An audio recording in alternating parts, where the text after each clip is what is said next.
Welcome to Story of Deceit Workshop. Here, each act of betrayal comes with its own history. Please let me know where you're tuning in from, and I'll show my appreciation with a like. It's fascinating how the people who are supposed to care for us can inflict pain, yet somehow, the cosmos often finds a way to mete out justice. I am Richard, and I have been operating my catering business for 23 years now. Constructed from scratch following my divorce, I devoted countless hours, totaling 18 per day, to establishing a venture that I could be content with and one day hand over to my children. The day my son Trevor announced his engagement to Melissa, my heart swelled with joy. He appeared deeply in love, and she seemed like the ideal daughter-in-law I had envisioned. Wedding preparations commenced promptly. Trevor and Melissa desired a sophisticated yet understated ambience for about 150 guests at Riverside Country Club. As they started discussing catering options and I witnessed their concerns over costs, I extended what I thought was a generous proposal. I promised to handle all food and service as a wedding gift, from hors d'oeuvres to late-night snacks, without charge. Trevor was excited, but Melissa's gratitude seemed muted. She thanked me politely, yet her eyes held an emotion I couldn't decipher. I assumed she was simply overwhelmed by the wedding preparations. For the next 6 months, I dedicated myself to crafting a perfect menu for their special day. I selected premium ingredients, designed elegant presentations, and even created a custom cake that required 3 days of refinement. This wasn't an ordinary catering job, it was for my son. I aimed for perfection. A week before the wedding, I was at the venue conducting the final inspection with my team. In the kitchen, I noticed I had left my clipboard in the main dining room. I moved through the service passageway, then overheard voices from the bride's dressing room. The door was slightly open, and I identified Melissa's voice straight away. "I can hardly believe we're stuck with his cuisine," she said. "Richard's catering is so mundane. It's like having our wedding catered by a diner." A shiver ran down my spine, but I remained motionless, as her maid of honor chuckled. "Well, it's free, after all," Melissa retorted sarcastically. "Free and worth every penny," she said. I had tried to persuade Trevor to hire proper catering, but he became sentimental about his father wanting to contribute. Frankly, I'm ashamed. When people ask who catered our wedding, I'll have to lie and say we did it ourselves or something. Another voice joined in. "The menu does sound somewhat ordinary." "Ordinary is being generous," Melissa persisted. "Previously, I've dined at his modest eatery, offering simple comfort fare without any refinement or aesthetic appeal for social media. Requesting a sophisticated plated dinner, he instead offers communal serving dishes, making it feel like a casual backyard feast." The maid of honor inquired about the cake, to which Melissa sighed. "I can't bear to talk about that eyesore. It's hideous with all those flowers and embellishments, looking like it came from a supermarket bakery," she complained. "I wanted a sleek, contemporary design, but he went overboard.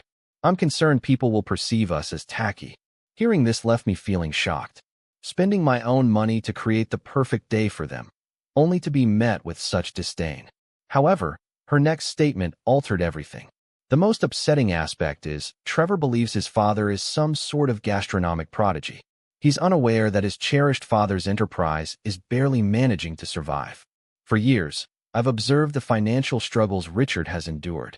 The supposed generous gift likely serves as a means for him to garner some free publicity and possibly attract some sympathetic business.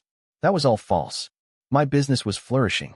In fact, I had declined 3 other weddings scheduled that very weekend in favor of focusing entirely on Trevor's celebration. "Perhaps after the wedding, Trevor will recognize the need for some distance," Melissa went on. "I admire him, but his family situation is just so restrictive. When we start having children, I don't want them to think mediocrity is acceptable." I had grown tired of her words. I silently left for the kitchen, my thoughts whirling. The woman who was about to marry my son had spent a full 10 minutes tearing apart everything I'd worked diligently to provide for their future. Beyond that, she had disparaged my business, my character, and apparently intended to separate Trevor from his family. That evening, I found myself in my office, reviewing a mountain of invoices for their wedding, premium items, custom linens, extra staff. Altogether, it was nearing $15,000, a cost I didn't mind as I believed it boosted my son's happiness. However, I came to understand something critical. Melissa found my involvement awkward. She perceived it as falling below her standards. If she felt my catering services were subpar, then she needn't endure them. I spent the entire night making arrangements over the phone. By dawn, everything was set up for change. The wedding day came, and as planned, my team and I arrived early. We set up according to plan, but with one significant alteration. Instead of serving the food during the reception, I instructed my team to pack it in takeout containers and store them in refrigerated trucks. At precisely 4 o'clock, 2 hours prior to the reception's start, I encountered Trevor in the groom's preparatory chamber. He was fine-tuning his tie, displaying both anxiety and joy. "Dad, I appreciate your efforts once more," he expressed, offering a warm embrace. "That means everything to me. Son, there's something crucial I need to discuss with you," I mentioned, retrieving my phone. The day before, I'd secretly recorded Melissa discussing her dissatisfaction during my visit for additional details. As Trevor listened to his future spouse disparage all that had been done for them, his complexion paled.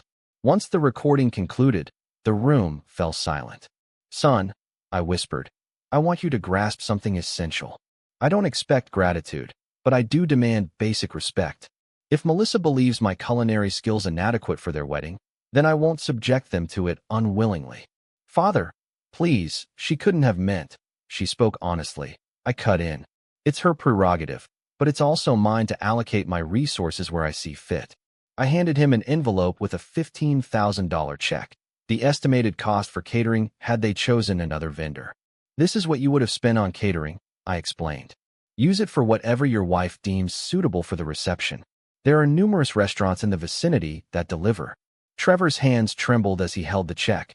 "Dad, you can't do this. The wedding is in 2 hours." "I am well aware of the wedding timeline," I retorted. "Also, I know that everything I prepared is now loaded onto trucks outside. My team and I will be departing shortly." "What do I tell everyone?" Trevor questioned, looking at me.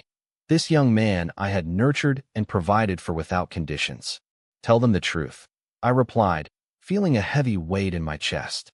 "Tell them that your bride received exactly what she desired." I exited the room and signaled to my crew. 30 minutes later, all items were loaded into our trucks, and we departed. I discovered afterwards that Trevor and Melissa hurried to order pizzas and sandwiches from multiple eateries. The refined country club reception was marked by paper plates and plastic cups.